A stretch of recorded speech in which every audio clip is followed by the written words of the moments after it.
कभी कभी लगता है ना कि आज की इस भाग दौड़ वाली जिंदगी में कुछ कुछ तो खो गया है।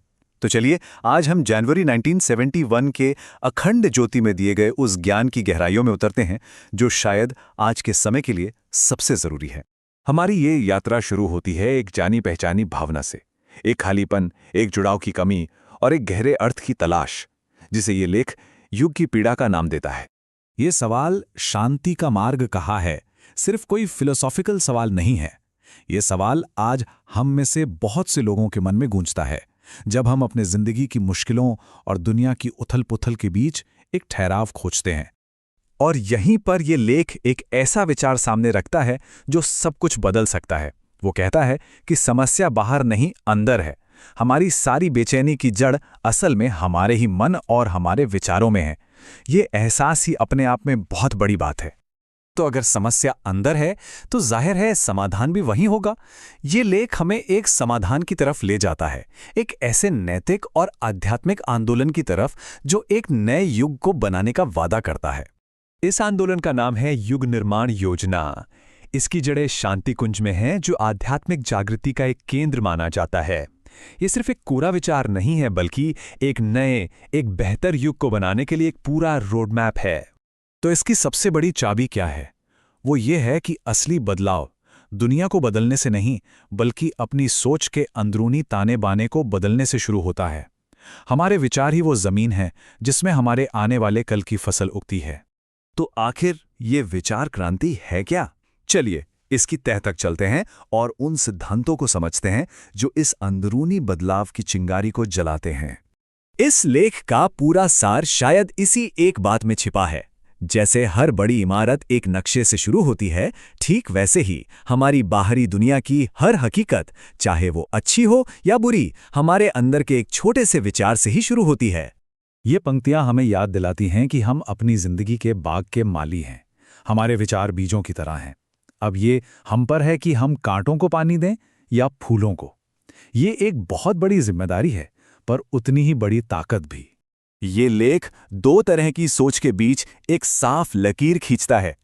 एक है बंधन की मानसिकता, जो हमेशा खुद को हालात का शिकार मानती है, और दूसरी है स्वतंत्रता की मानसिकता, जो अपनी जिंदगी की निर्माता खुद बनती है।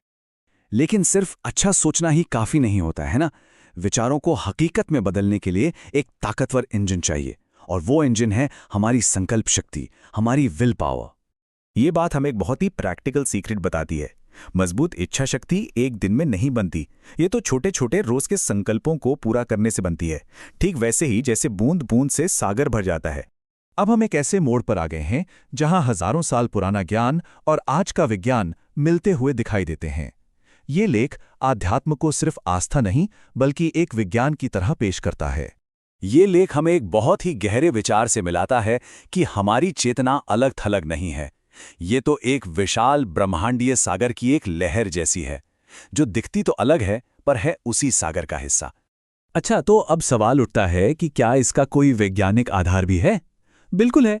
ये लेख आधुनिक विज्ञान का भी जिक्र करता है, जैसे कि डॉक्टर रॉबर्ट लेंजा। उन्होंने 2009 में एक किताब लिखी थी, बायोसेंट्रिज्म। उसमें वो यही तर्क देते हैं कि चेतना यानी कॉन्शियसनेस इस पूरे ब्रह्मांड को समझने का केंद्र है। और ये बात हमारे प्राचीन आध्यात्मिक ज्ञान से कितनी मिलती जुलती है ना? तो यहाँ सबसे जरूरी बात यह है कि जब पुराने ऋषि मुनि कहते थे अहम ब्रह्मास्मि, तो वो सिर्फ कोई फिलॉसफी की बात नहीं कर रहे थे। वो एक ऐसी सच्चाई बता रहे थे जो अनुभव किए जाने का इंतजार कर रही है। तो इन सब महान विचारों को अपनी जिंदगी में कैसे उतारा जाए? हम अपने अंदर ज्ञान के इस सूरज को आखिर जगाएं कैसे? लेख हमें एक 4 कदमों वाला प्रैक्टिकल रास्ता दिखाता है। इसकी शुरुआत होती है विचार शुद्धि से, यानी नेगेटिव विचारों को बदलने से। फिर आता है स्वाध्याय या सेल्फ रिफ्लेक्शन, जिससे ज्ञान बढ़ता है। उसके बाद निस्वार्थ सेवा से अपनी अच्छाई को बाहर फैलाना, और आखिर में ध्यान के जरिए उस यूनिवर्सल कॉन्शियसनेस से जुड़ना।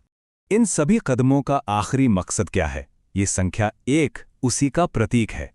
इसका लक्ष्य है एकत्व की अवस्था को महसूस करना। ये गहरी समझ कि हम सब और ये पूरी कायनात एक दूसरे से जुड़े हुए हैं। और यही इस पूरे ज्ञान का निचोड़ है। असली ताकत और रोशनी की तलाश बाहर नहीं, बल्कि अपने अंदर झांकने से पूरी होती है। तो अगर हम सारी बातों को समेटें तो अखंड ज्योति का ये संदेश जितना पुराना है उतना ही आज के लिए जरूरी भी। ये हमें याद दिलाता है कि हमारा आज का संकट असल में विचारों का संकट है और इसका हल विचार क्रांति में छुपा है। ये हमें अपनी संकल्प शक्ति का सही इस्तेमाल करने और ये समझने के लिए कहता है कि विज्ञान और अध्यात्म दोनों एक ही सच्चाई की ओर इशारा कर रहे हैं कि शांति का रास्ता बाहर नहीं, अंदर, हमारे अपने भीतर ही है।